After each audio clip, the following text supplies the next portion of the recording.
Imagine this, two martial arts legends, Bruce Lee and Bolo Yeung, not just trading blows under the lights of Hollywood, but facing off in a raw, unscripted battle behind the scenes. A fight so intense, it left witnesses speechless. A showdown where philosophy met brute force, and only one could claim dominance. If you've ever wondered what happens when speed collides with raw power away from the cameras, you're in for a revelation. Welcome to this in-depth documentary, Bruce Lee vs. Bolo Yeung, the real fight you never knew about. We'll uncover secrets from the set of Enter the Dragon, explore their origins, dissect their styles, and reveal the aftermath that shaped martial arts history. This story isn't just an entertaining anecdote, it illustrates fundamental principles of martial arts that transcend time.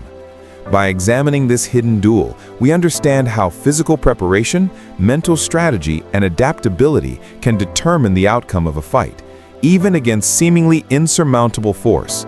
Bruce Lee, with his lightning speed and innovative philosophy, represented an evolution of traditional martial arts, arguing that efficiency triumphs over rigid tradition. Bolo Yeung, with his brute power and imposing physique, championed the idea that pure strength can dominate any opponent. This clash wasn't random.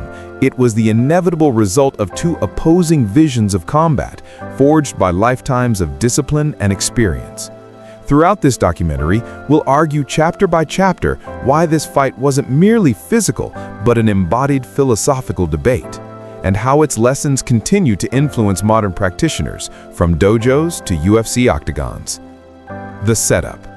A fight that almost made the screen, but became reality instead. Let's set the stage. It's 1973, and Enter the Dragon is in production, Bruce Lee's crowning achievement, a film that would catapult martial arts into global stardom. But hidden in the shadows of this blockbuster is a story few know, a planned, epic fight between Bruce and Bolo that got axed by studio executives. This decision didn't just alter the script, it ignited a spark that led to a real-life duel, testing limits no script could capture. The origins of this confrontation trace back to the creative whirlwind of filmmaking. Bruce, ever the visionary, choreographed a centerpiece battle, his character, Lee, versus Bolo's imposing henchman. It was meant to symbolize clashing worlds. Bruce's Jeet all about speed, precision, and fluid adaptation, against Bolo's embodiment of sheer, unyielding strength. Picture it, Bruce darting like lightning, Bolo looming like a mountain. This matchup promised fireworks, a philosophical duel wrapped in physical fury. Let's argue why this scene would have been transformative. It wouldn't have merely added action, but would have deepened the film's theme on diverse martial approaches. Bruce argued that speed and adaptability outperform brute force by exploiting an opponent's weaknesses, while Bolo demonstrated that power can intimidate and overwhelm, forcing errors. Cutting it deprived audiences of a visual debate on combat efficiency, a point Bruce passionately defended in his philosophical writings. Yet, as production ramped up, Warner Brothers intervened. They wanted a tighter narrative, zeroing in on Bruce's ultimate showdown with Han, played by Kune. Han, the shadowy crime lord with his razor-clawed hand, was the film's dark heart, a symbol of corruption that Bruce's hero had to dismantle. Adding another major fight, they reasoned, would dilute the climax, stealing thunder from that mirror room masterpiece where Bruce faces illusions and evil head-on. This choice was strategic. In cinema, a diluted climax loses emotional impact, as narrative studies show that too many action peaks fatigue viewers. Warner Brothers prioritized Bruce's central arc, solidifying his star status, but at the cost of exploring nuanced martial dynamics. The cut wasn't without controversy. Bolo's role shrank from potential star turn to memorable but brief henchman. Witnesses recall whispers of disappointment, but Bruce, always the professional, adapted. Still, the air crackled with what-ifs. This setup wasn't fortuitous. It stemmed from two men whose paths to fame couldn't have been more different. Before we hit the fight, let's rewind to their roots, because understanding the dragon and the beast is key to grasping why their clash mattered. We argue that these origins aren't mere biographies, they illustrate how environment shapes the fighter. Bruce, from chaotic urban settings, developed survival-born adaptability, while Bolo, rooted in tradition, built unshakable strength. This dichotomy argues for diversity in martial arts. Neither is absolutely superior, but their intersection reveals universal combat truths. Origins of two legends, the dragon and the beast, rise. To truly appreciate the Bruce versus Bolo saga, we must journey back to their beginnings. One man was forged in street brawls and philosophical rebellion, while the other built an empire of muscle through iron discipline. These contrasting origins didn't just shape their bodies, they defined their souls. These stories reveal why their fight was destiny, arguing that martial arts aren't solely physical, but reflections of lifetimes of challenges and innovations. Bruce Lee's tale starts in 1940, born in San Francisco but raised in Hong Kong's bustling streets. His father, a Cantonese opera star, immersed young Bruce in performance from infancy. But life wasn't all spotlights. Hong Kong's gang-ridden alleys demanded survival skills. At 13, Bruce began training under Wing Chun master Ip Man, not as a pastime, but a lifeline. Street fights honed his edge. He wasn't just learning forms, he was battling for real. Here's why this was crucial. Traditional martial arts, often confined to dojos, lack realism. Bruce, facing unpredictable foes, learned that rigidity leads to failure, an argument he'd later expand by critiquing fixed styles for their inflexibility in real scenarios. What made Bruce revolutionary? He refused dogma.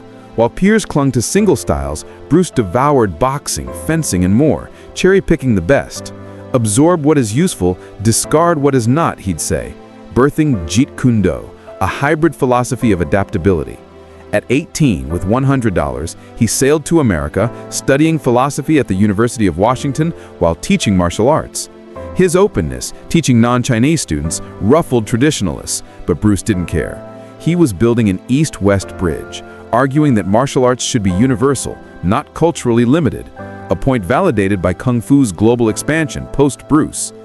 Hollywood beckoned, but barriers loomed. Bruce pitched Kung Fu the TV show, only to see David Carradine snag the lead. Frustrated, he returned to Hong Kong, exploding in The Big Boss and Fist of Fury. His charisma, speed, and philosophy made him a superstar. By Enter the Dragon, Bruce was a global force, challenging conventions and inspiring millions. We argue his success wasn't chance.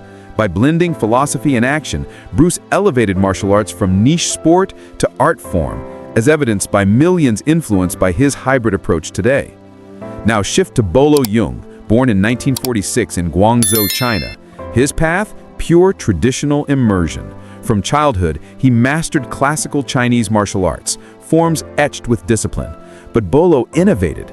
Discovering bodybuilding, rare in China then, he fused it with Kung Fu. By 20, he claimed Mr. Hong Kong bodybuilding title, holding it for a decade.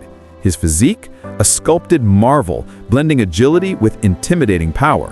Why this fusion was genius? Traditional martial arts emphasized technique, but Bolo added muscular strength, proving physical power amplifies effectiveness, as biomechanical studies show muscle mass boosts impact force without sacrificing mobility if trained right.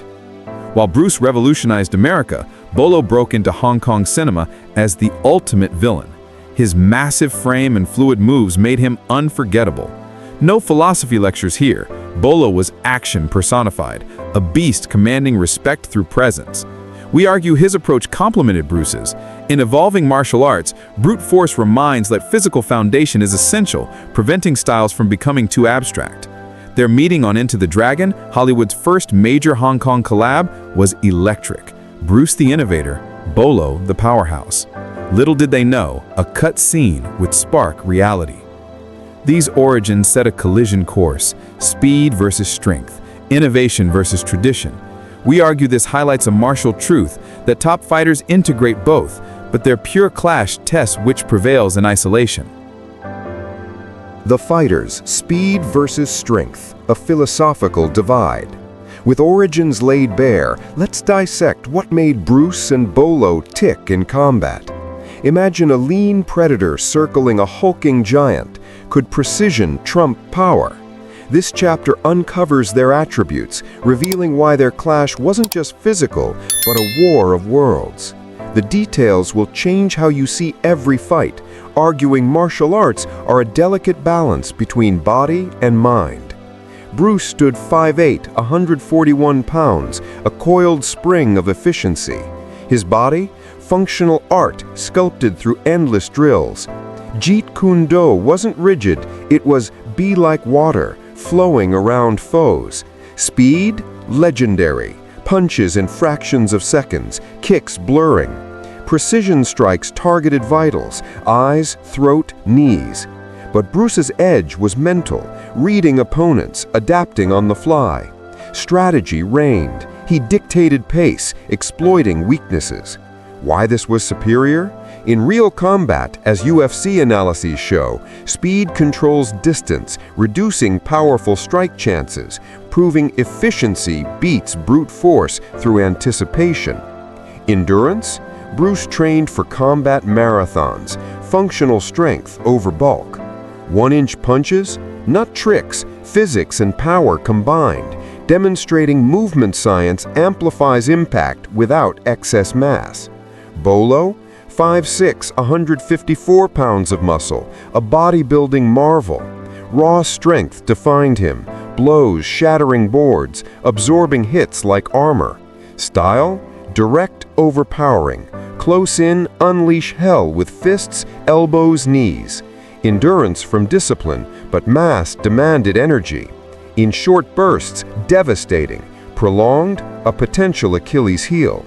His strength had merits. In grappling or close quarters, as in MMA, muscle provides leverage to dominate, forcing opponents to expend more energy defending. Philosophically, Bruce, adapt or die. Bolo, dominate through force. Bruce's agility controlled range. Bolo aimed to smother. This division reflects a broader martial debate. Hybrid styles, like Bruce's, prevail in modern sports for flexibility. But Bolo's force reminds, without physical base, technique crumbles under pressure. These differences brewed tension on set, leading to the challenge.